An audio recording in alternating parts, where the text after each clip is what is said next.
함께 보실 하나님의 말씀은 구약성경 신명기 32장 31절에서 36절 말씀까지입니다. 제가 가진 성경 구약 315쪽입니다. 구약 315쪽 신명기 32장 31절에서 36절 말씀까지 우리 차선 다 같이 한 목소리로 봉독하겠습니다. 진실로 그들의 반석이 우리의 반석과 같지 아니하니 우리의 원수들이 스스로 판단하도다. 이는 그들의 포도나무는 소돔의 포도나무요 고모라의 밭의 소산이라. 그들의 포도는 독이 든 포도이니 그 송이는 쓰며 그들의 포도주는 뱀의 독이요 독사의 맹독이라. 이것이 내게 쌓여 있고 내 곳간에 봉하여 있지 아니한가. 그들이 실족할 그때에 내가 보복하리라.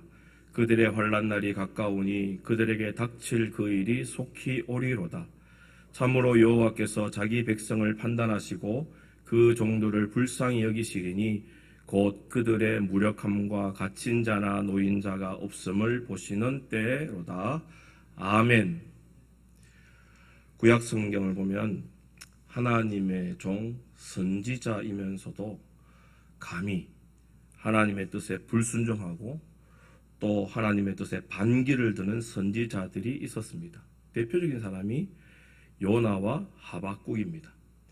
요나는 북쪽 이스라엘을 괴롭혔던 이방나라 아수르의 수도인 니느웨에 하나님의 말씀을 선포하라라는 명령에 그 뜻을 이해하지 못하고 불순종합니다. 하박국은 당시 남쪽 유다를 괴롭히기 위해 하나님이 일으키셨던 갈대아 사람, 즉 바벨론이 하나님의 나라 유다보다 더 힘이 세고 더 잘되는 것 같아서 어떻게 이방 나라가 하나님의 나라를 괴롭히도록 보고만 계십니까? 라고 따졌던 선지자입니다. 요나나 하박국이 하나님의 뜻을 전하는 선지자이면서도 하나님의 명령에 불순종하고 하나님의 뜻에 왜 그렇게 하셨습니까? 라고 따졌던 것은 어떻게 하나님의 자녀 이스라엘보다 하나님을 알지 못하고 믿지 않는 이방 나라에 더 관심을 가질 수 있습니까? 라는 마치 불의하고 불공정해 보이는 하나님의 처사 때문이었다는 것입니다. 그러나 나중에 하나님이 사무엘하 7장 14절에 나는 그에게 아버지가 되고 그는 내게 아들이 되리니 그가 만일 죄를 범하면 내가 사람의 매와 인생의 책찍으로 징계하려니와 라는 말씀과 같이 이스라엘이 자녀로서 더 이상 쓸모없었어도 또 미웠어도 아니라 여전히 하나님의 자녀이기 때문에 고쳐서라도 쓰시고자 하시는 아버지의 마음 때문이라는 것을 깨닫고는 두 선지자는 여전하신 하나님의 사랑에 감사하고 찬양하게 되는 것입니다. 오늘 우리가 읽은 신명기의 본문도 이런 동일한 아버지 하나님의 마음을 잘 보여주고 있습니다. 여수룬이라고 불리우기 합당할 만큼 사랑스러운 하나님의 자녀 이스라엘은 하나님의 약속대로 가나안에 들어가 살게 되지만 얼마 못 되어 가나안이 주는 배부름과 기름진 삶 때문에 모든 것의 근본이요 반석 되시는 하나님보다 이방 나라의 풍습을 따라 근본도 없고 생명도 없는 귀신 즉 우상을 섬기게 된다는 것입니다. 그래서 하나님은 모세에게 이스라엘이 따랐던 근본 없고 생명 없는 우상을 섬기는 이방 나라들을 들어서 하나님의 자녀 이스라엘을 징계하신다라고 노래를 지어 가르쳐 주게 하십니다. 그러나 오늘 본문의 말씀은 하나님의 자녀가 하나님의 말씀에 불순종하여서 잠시 이방 나라로 사람의 매와 인생의 채찍으로 사용한 것이지 저들을 사랑하고 이스라엘은 미워서 그런 것이 아니라 하십니다.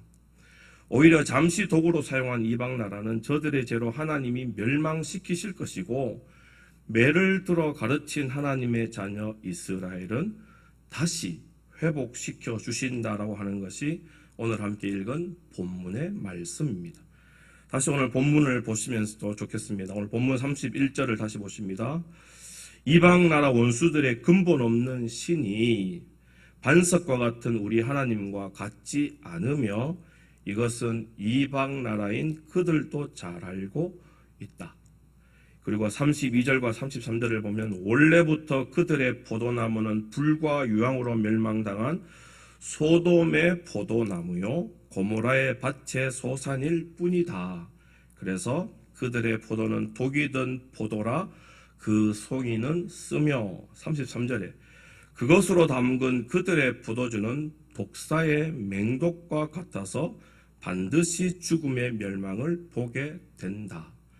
그리고 34절에 그렇게 저들을 죽음으로 이끌 독주가 내게 쌓여 있고 내 곳간에 봉하여 있기 때문에 저들은 반드시 멸망한다. 그리고 35절에 그래서 저들의 실족할 죄로 반드시 내가 이스라엘을 때린 원수를 갚아주리니 그들의 환난 날이 가깝고 그들에게 닥칠 그 일이 속히 오리로다.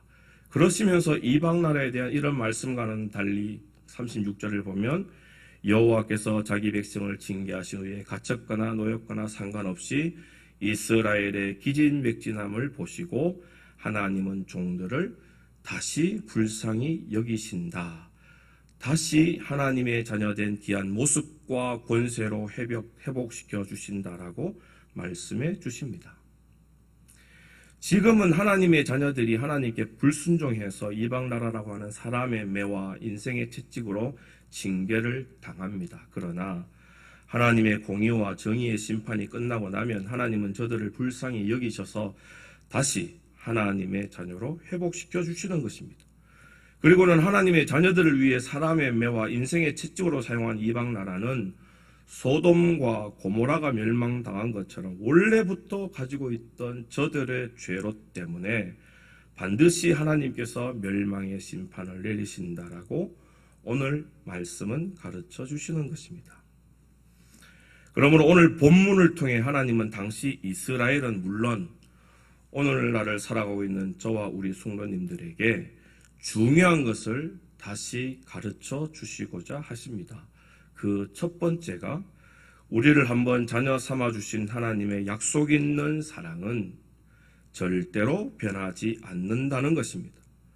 사무엘상 15장 29절에 보면 이스라엘의 지존자는 거짓이나 병리함이 없으시니 그는 사람이 아니심으로 결코 변개하지 않으신다 말씀하십니다. 인생은 오늘 약속한 것을 내일로 미룰 수도 있고 때로는 그때그때의 상황과 현실 때문에 없는 것으로도 여기고 변개할 수도 있습니다. 이런 인간의 변하는 약속은 안타깝지만 하늘이 맺어준 혈연관계에서도 일어납니다.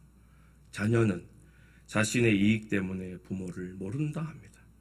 부모는 자신의 처지 때문에 자신의 자녀를 잃어버리기도 하는 것입니다. 변하지 않는 것이 약속이라는 말 속에 담긴 본래의 뜻인데도 세상이나 인생은 기분에 따라서, 환경에 따라서, 이익과 손해의 계산에 따라서, 또 유익함과 회로움의 판단을 따라서 한번 맺은 약속을 잊어버리고 지키지 않게 되고 분리하면 처음부터 없는 것으로 바꾸어 버리는 것입니다. 그러나 우리 하나님이 자녀들과 하신 약속은 영원 불변입니다. 이사야서 49장 15절을 보시면 여인이 어찌 그 젖먹는 자식을 잊겠으며 자기 태에서 난 아들을 긍휼히 여기지 않겠느냐. 그들은 혹시 잊을지라도 나는 너를 잊지 아니할 것이라. 아멘.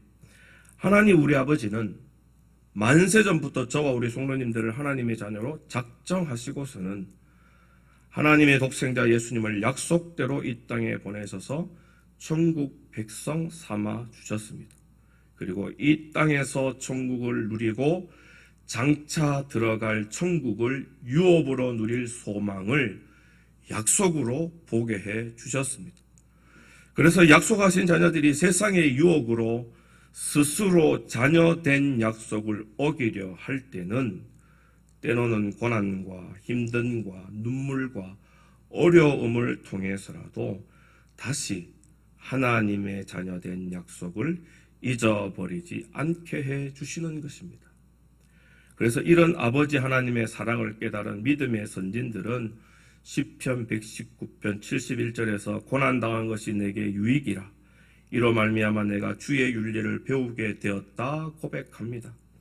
또 로마서 8장 18절에서처럼 생각하건대 현재의 고난은 장차 우리에게 나타날 영광과 비교할 수 없다라고 증거해주고 있는 것입니다. 그러므로 우리 삶 속에 혹 당하는 고난이나 혹 당하는 어려움이 있다고 실망하지 말고 또 좌절하지 말고 약속대로 하나님의 자녀로 바로 세우시려는 아버지 하나님의 사랑을 믿음으로 받아 넉넉히 이겨내야 하는 것입니다. 오늘 본문을 통해 가르쳐 주고자 하는 중요한 두 번째는 관계와 목적입니다.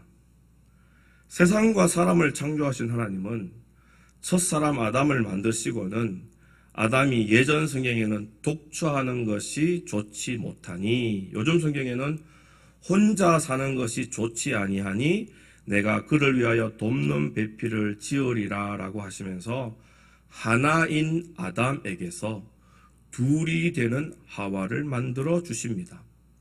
아담은 하나님이 만들어 주신 하와를 보면서 창세기 2장 23절에 아담이 이르되 이는 내 뼈 중에 뼈요 살 중에 살이라 이것을 남자에게서 취하였은즉 여자라 불렀다라고 하나에서 시작되어 둘이 되었지만 여전한 하나임을 고백합니다.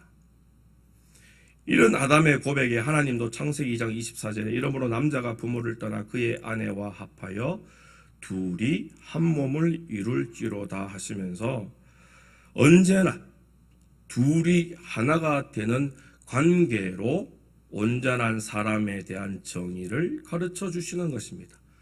다시 말해 하나님께서 가르쳐 주시고자 하시는 사람은 나, 너라고 하는 개별적인 것으로 이해되지 않고 언제나 우리라는 관계로만 설명되고 이해되어지는 것입니다. 그래서 세상의 학문인 사회학에서도 사람은 혼자 사는 동물이 아니라 같이 더불어 함께 살아가는 사회적 동물이라 정의하는 것입니다. 그런데 이런 사람이 살아가는 관계에서 중요한 것은 서로의 위치라는 것입니다. 서로가 이해하고 인정하는 위치에 있을 때는 참 좋은 관계로 말 그대로 서로가 서로에게 돕는 배필, 돕는 관계가 됩니다. 그러나 서로의 위치를 망각해서 교만하고 욕심부리면 그때부터는 서로를 돕는 관계가 아니라 서로에게 아픔과 눈물과 괴로움만 주는 원수의 관계가 되는 것입니다. 사람과 사람 관계에서도 이럴진데 하나님과 인간 관계에서는 더욱더 분명합니다. 성경은 하나님은 온 우주 만물을 창조하신 왕이시라 선포합니다. 그리고 인간은 그런 왕이신 하나님께서 직접 지으신 피조물이라 가르쳐 줍니다. 중요한 것은 창조주요 왕이신 하나님께서 지으신 피조물인 인간에게 왕이신 하나님이 만드신 세상을 다스릴 권세를 사랑으로 위임해 주셨다는 것입니다. 그래서 우리는 생육하고 번성하고 충만하여 땅을 정복하고 다스릴 권세를 사명으로 갖고 살게 된 것입니다. 그런데 하나님의 한없는 사랑을 받은 인간은 하나님으로부터 모든 권세를 위임받아 세상을 다스리고 정복한다고 스스로 왕이라 착각하는 것입니다.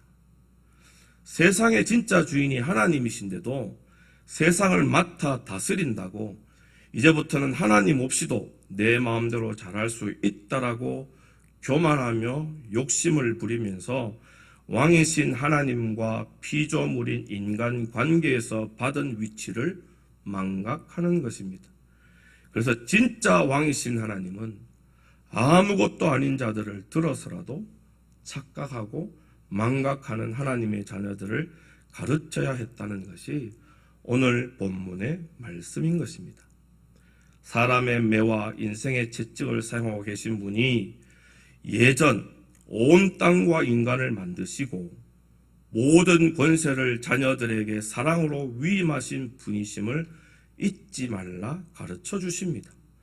만약 하나님과의 관계와 그 관계에서 차지하는 중요한 위치를 잊어버리면 그 끝은 항상 죽음의 고통밖에 없는 무서운 죄라는 것을 아프게 가르쳤어라도 하나님의 자녀로 다시 세워주시는 것입니다. 그러므로 하나님은 영원한 나의 왕, 나는 언제나 하나님의 사랑과 은혜 없이는 살아갈 수 없는 자녀라는 관계에서 알게 된 위치를 성도인 우리들은 잊어서는 안 되는 것입니다. 그럼에도 우리는 하나님의 약속으로 자녀된 관계에서 권세를 누리면서도 왜 자꾸만 위치를 망각하고 스스로 왕이 되려고 했을까입니다. 그 이유는 너무나 간단했습니다. 우리의 삶의 목적을 잘못 설정했기 때문입니다. 신약성경 히브리서 6장 13절에서 15절에는 이런 말씀이 기록되어져 있습니다. 우리 화면을 보시면서 함께 읽어보겠습니다. 하나님이 아브라함에게 약속하실 때에 가르쳐 맹세할 자가 자기보다 더 큰 이가 없으므로 자기를 가르쳐 맹세하여 이르시되 내가 반드시 너에게 복주고 복주며 너를 번성하게 하고 번성하게 하리라 하셨더니 그가 이같이 오래 참아 약속을 받았느니라. 아멘. 하나님은 아브라함을 후손과 물질로 복의 근원으로 삼아 주시겠다 약속해 주셨습니다. 하나님의 이런 약속은 하나님께서 약속을 선포하는 그 즉시 그 효험이 발효되는 것이었습니다. 그러나 아브라함의 입장에서는 하나님이 방금 약속해 주신 복은 지금 당장은 이루어지지 않았습니다. 하나님이 아브라함의 나이 75세 때 나타나셔서 처음 복을 약속해 주셨지만 아브라함의 나이가 76세, 77세, 78세가 되고 또 날이 가고 해가 바뀌어도 달라지는 것은 아무것도 없었습니다. 아들도 주실 땅에 정착해서 누릴 약속의 복도 없이 여전한 거류민으로 살아갈 뿐이었다는 겁니다. 그래서 아브라함은 늦어지는 하나님의 약속보다는 스스로의 생각과 판단으로 빨리 무언가를 얻고 되고 누리며 살아가고 싶어 했습니다. 자신의 종 엘리에셀을 장상속자로 삼습니다. 사라의 여종 하갈을 통해서 이스마엘을 낳고서는 하나님께서 약속하신 아들이라 말하는 것입니다. 그때 아브라함의 나이가 86세였습니다. 75세에 약속하신 하나님은 86세에 불순종한 아들 이스마엘을 낳을 때까지도 침묵하십니다. 그리고는 한참이 지나 처음 약속을 잊을 만한 100세 때야 약속하신 이삭을 아브라함에게 아들로 허락해 주십니다. 후손의 시작인 이삭을 약속대로 아들로 받았습니다. 그러나 아직 땅도 기업도 없이 거류하는 나그네 신세는 여전합니다. 여전히 만나는 다른 족속과의 싸움으로 아브라함은 늘 불안한 삶을 살아가는 것이었습니다. 그렇게 불안한 삶을 살아가는 어느 날 하나님은 이번에는 그렇게 어렵고 힘들게 얻은 아들 이삭을 하나님께 바치라 명령하십니다. 아브라함은 하나님의 말도 안 되는 명령에 그럼에도 주섬주섬 장작을 챙기고 아들 이삭을 데리고 하나님이 정해주신 모리아산으로 올라갑니다. 그리고는 아들을 묶어놓고 제단의 제물로 바치려고 칼을 뽑았을 때 주의 사자가 나타나서 기가 막힌 하나님의 말씀을 듣게 되는 것입니다. 창세기 22장 12절의 말씀입니다. 사자가 이르되 그 아이에게서 내 손을 대지 말라. 그에게 아무 일도 하지 말라. 네가 네 아들 네 독자까지도 내게 아끼지 아니하였으니 내가 이제야 네가 하나님을 경외하는 줄 아노라.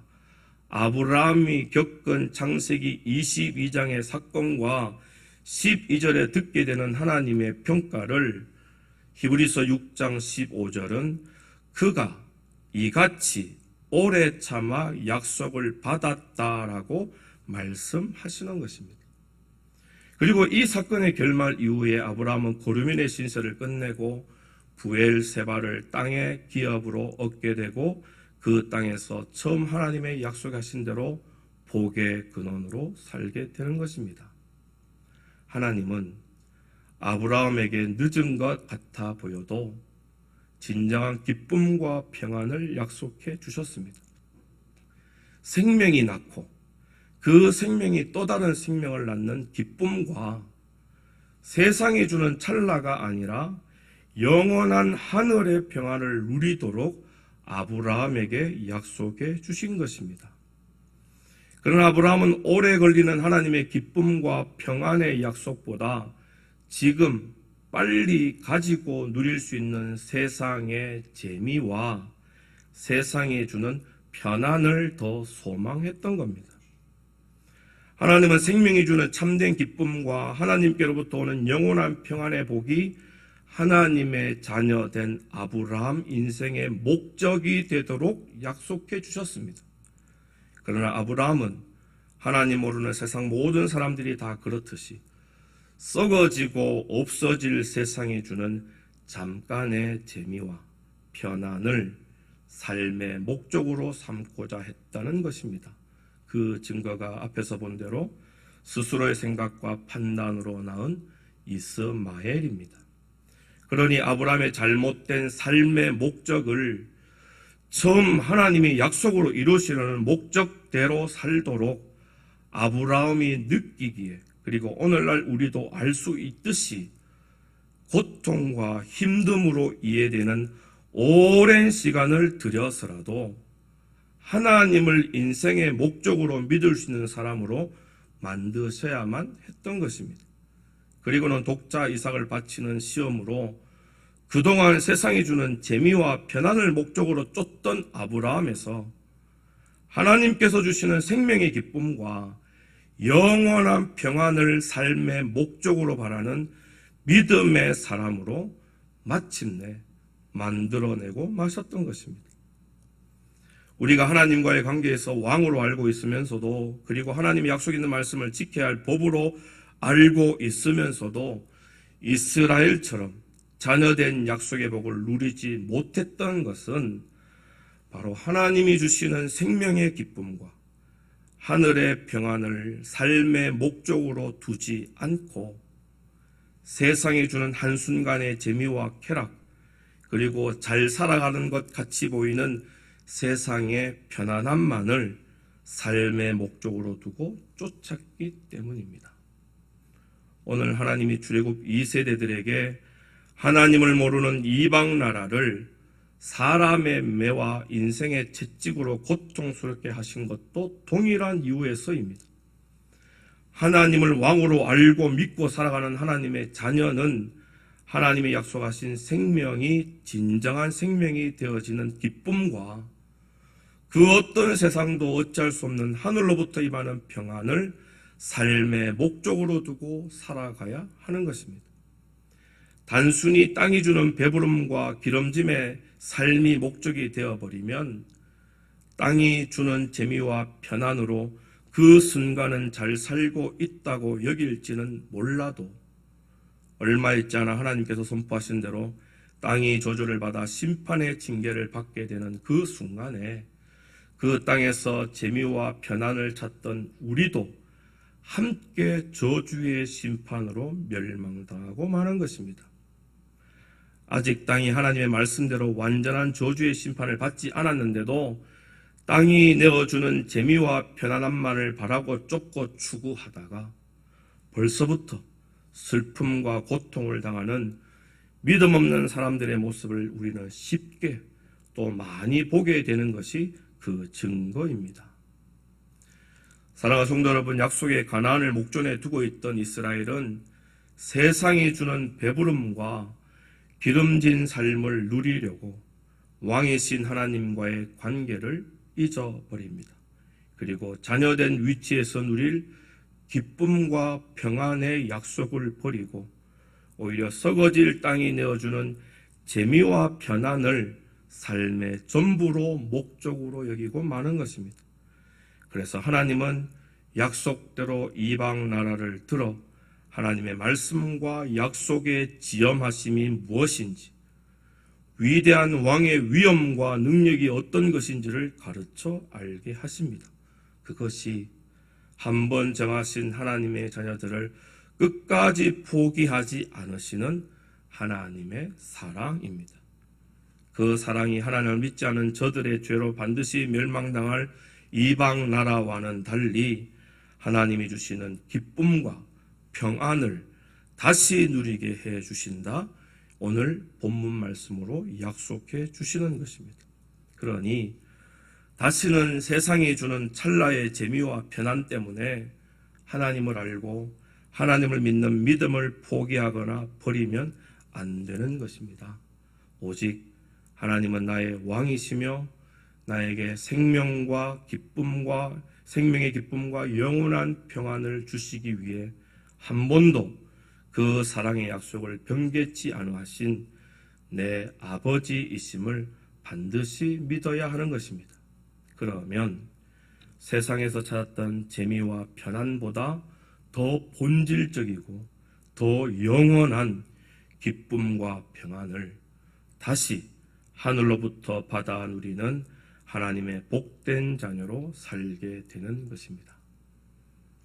왕이신 하나님만을 믿음으로 인정하시고 날마다 늘 함께 동행하는 삶의 그 목적으로 하나님의 자녀들에게만 약속해 주신 생명의 기쁨과 영원한 평안을 다시 위로부터 은혜로 받아 누리시는 복된 우리 평리의 성도들 되시기를 주님의 이름으로 간절히 소망합니다.